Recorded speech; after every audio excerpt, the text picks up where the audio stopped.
মাওলানা সাঈদীর রায়কে ঘিরে একদিনে জয়পুরহাটে পুলিশের সাথে সংঘর্ষে মারা গেছে ৬ জন, যাদের সবার বাড়ি পাঁচবিবি নিভৃত গ্রামে।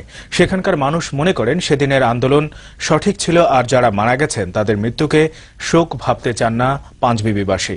রিপোর্ট করেছেন রিয়াদ হাসান, ছবি তুলেছেন নাসিরুজ্জামান কল্লোল, সাথে ছিলেন মাশরিকুল আলম। জয়পুরহাট শান্ত একটি জেলা শহর। গত ৩রা মার্চ শহরের এ রাস্তায় হাজারো মানুষের ঢল নামে। বাঁধ ভাঙা জোয়ার দেখে পুলিশ বিজিবি গুলি চালায়, মারা যায় ৬ জন। সেদিনের গুলিতে রাজপথের উত্তেজনা প্রশমিত হলেও গ্রামের মানুষ এই ঘটনায় বাকরুদ্ধ। আমি কোনো দল করি না, কোরআনের কথা বলে আমরা প্রত্যেক সবার দেখি, তো মনে করি মুআফিল হয়, ওখানে যাই। অত বড় একটা আলিম আমার বাংলাদেশ, অত আলিম নেই বাবা, ওই আলিমের জন্য আমরা পাগল হয়ে গেছি। সাংবাদিককে পুলিশ মনে করে কয়েকশো মানুষ জড়ো হয়ে দিতে থাকে স্লোগান। জয়পুরহাটের এই গ্রামে প্রায় প্রতিদিনই ঠিক এমনভাবে দল বেঁধে সাঈদী সাহেবের মুক্তির জন্য তারা আন্দোলন সংগ্রাম করছেন। কোনো মিডিয়া, কোনো সাংবাদিক আসলে তারা অন্য কোনো বিষয় শুনতে নারাজ। মাজিদুলের বাড়িতে নিয়ে যান গ্রামবাসী।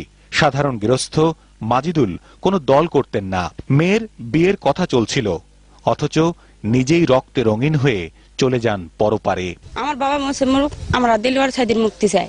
মাজিদুলের বৃদ্ধ বাবা, মা, স্ত্রীও সেদিন শহরে গিয়েছিলেন। সবার সাথে দিলওয়ার সাঈদী থাকে, যেখানে থাকে মুক্তি করা হোক। আমার বাবা শহীদ হয়েছে, দিলওয়ার সাঈদীর জন্য আমরা জীবন দিতে রাজি আছি, তাও সাঈদী সাহেবের মুক্তি চাই। গ্রামবাসীরা জানান সেদিন কোনো আন্দোলন ছিল না। আমরা তো একদিন মরে যাবো, ওনার জন্য আমরা প্রাণ দিতে প্রস্তুত আছি। যত প্রাণ আমাদের যাবে অসুবিধা নাই, তবুও ওনাকে আমরা ফিরাতে চাই। এত বড় আলেম ওলামা কোন দিন আর আসবেন? আমরা সাঈদীর জন্য আমরা জান দিব।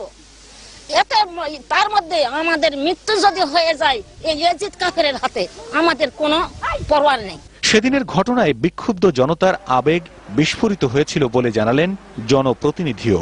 সাঈদী সাহেবের ওই মৃত্যুদণ্ডের খবর পেয়ে সাধারণ মানুষ তারা আবেগ আপ্লুত হয়ে তার পাঁচবিবি শহরের দিকে আসতেছে।